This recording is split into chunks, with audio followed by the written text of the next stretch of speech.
Propaganda is essential to any military campaign. Black people tend not to understand propaganda. And the reason why we tend not to understand propaganda is because the propaganda channels, the mediums, the conduits, the radio, the television, the newspaper, we tend to just treat as forms of entertainment. We don't see them as military strategy. When there's a movie depicting black people in a negative image, when there's caricatures in the newspaper making jokes about black people, we tend to just see it as political entertainment. We don't see it as laying the foundation before the storm. That's exactly what they did in Wilmington. You always seek to create a context that allows your military campaign to be acceptable. There's always context. You study Adolf Hitler in Nazi Germany.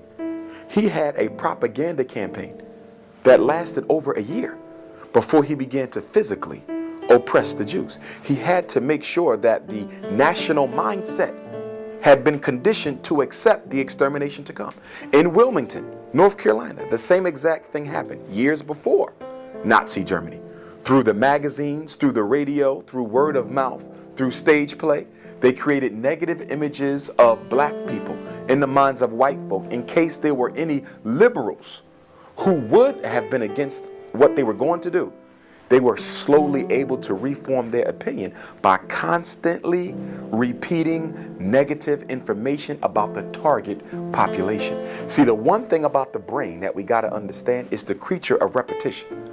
Whoever has the most access to the brain rules the brain. It's all about volume, not quality.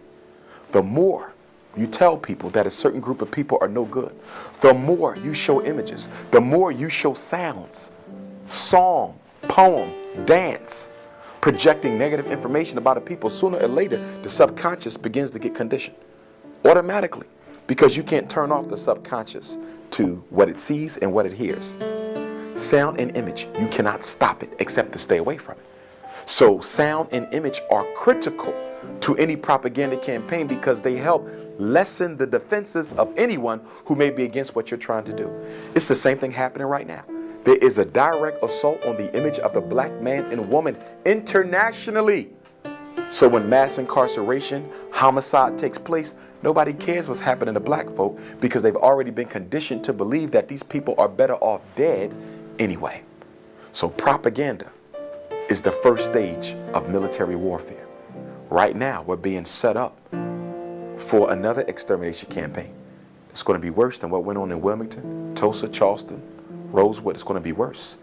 Whenever the propaganda gets worse, then you know the extermination is going to be that much worse, because you see how far the exterminator had to go in order to condition the people to prepare them for the carnage to come.